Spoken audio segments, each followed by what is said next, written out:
to spiritual calisthenics. Christ is in our midst.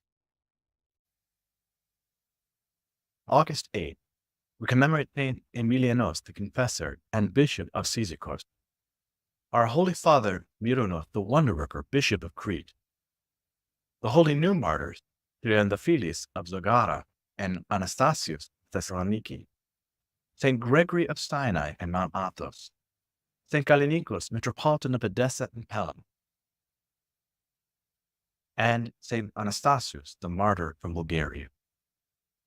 Regarding Saint Emilian, the Confessor and Bishop of Cyzikos, this saint was one of the illustrious Orthodox bishops called to Constantinople by the Holy Patriarch Nicephorus to defend the veneration of the holy icons against Leo the Armenian. Saint Emilian was sent into exile by Leo about the year 815 and gave up his soul to the Lord amidst many afflictions and suffering for the sake of his confession. From St. Paul's first letter to the Corinthians, Brethren, in whatever state each was called, there let him remain with God. Meaning that if I came as a Jew, I should not worry about my circumcision. If I came as a Gentile, I should not seek to be circumcised. Now, concerning the virgins, I have no commands of the Lord, but I give my opinions as one who by the Lord's mercy is trustworthy. So St. Paul is saying that he is not giving direct revelation, but that he is using the synthesis of his understanding of the Lord for this advice. I think that in view of the present distress, it is well for a person to remain as he is, meaning with the persecution that everyone is suffering, that we should stay as we are, whether virgin or married. Are you bound to a wife? Do not seek to be free. Are you free from a wife? Do not seek marriage. But if you marry, you do not sin. And if a virgin marries, she does not sin. Yet those who marry will have worldly troubles, and I would spare you that. I mean, brethren, the appointed time has grown very short. From now on, let those who have wives live as though they had none, and those who mourn as though they were not mourning, and those who rejoice as though they were not rejoicing, and those who buy as though they had no goods, and those who deal with the world as though they had no dealing with it. For the form of this world is passing away. I want you to be free from anxieties. The unmarried man is anxious about the affairs of the Lord, how to please the Lord. But the married man is anxious about worldly affairs, how to please his wife, and his interests are divided. And the unmarried woman or girl is anxious about the affairs of the Lord, how to be holy in body and spirit. But the married woman is anxious about worldly affairs, how to please her husband. I say this for your own benefit, not to lay any restraint upon you, but to promote good order and to secure your undivided devotion to the Lord.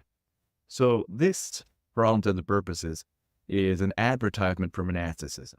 St. Paul is saying that it would be better for us to dedicate our lives fully to the Lord. And this is coming from a monastic. St. Paul is a monastic. As such, he's a bishop. And he encourages people to live in his way. But we have to be very, very understanding that he began this pericope by saying, this is not a commandment from the Lord, but my personal opinion. So St. Paul's opinion is that we should seek further and further to serve the Lord. That's not wrong. However, there are different ways of life. So for the married person, married life is a calling. And St. Paul is aware of that as well. And he will say that in his letter to the Ephesians, how married people ought to behave. So please do not take this as a statement that, oh no, I'm married, so therefore, how can I be saved? You can be saved. Seek after God. The Gospel according to St. Matthew. At that time, the disciples came to Jesus and said to him, Do you know that the Pharisees were offended when they heard this saying? He answered, Every plant which my heavenly Father has not planted will be rooted up. Let them alone. They are blind guides. And if a blind man leads a blind man, both will fall into a pit. But Peter said to him, Explain the parable to us. And he said, Are you also still without understanding? Do you not see that whatever goes into the mouth passes into the stomach, and so passes on? But what comes out of the mouth proceeds from the heart, and this defiles a man. For out of the heart comes evil thoughts, murder, adultery, fornication, theft, false witness, slander. These are what defile a man. But to eat with unwashed hands does not defile a man. And Jesus went away from there and withdrew to the district of Tyre and Sidon. We have to understand that the offense that the leaders took at Jesus Christ's words, that what comes out of a man defiles a man, not what goes into the man, is a repudiation of how we look at fasting and the minutia of little things in the church. That it is not a matter of what we're eating that is the ultimate judge of who we are. Fasting is not a tool unto itself. It's not a goal unto itself. It is a tool to help us control our passions and draw closer to Christ.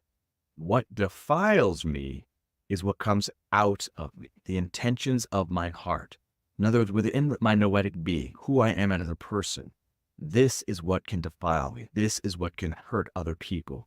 The thoughts, the emotions, the words that come out of me. This is what can cause great harm. And they took offense because they knew that they were the offenders, that they themselves had hurt people. And this happens many times in our lives, that we get angry, we get defensive, because we know that the person that is speaking these things is right. I hope that you've enjoyed today's Spiritual Calisthenics. Have a blessed and wonderful day.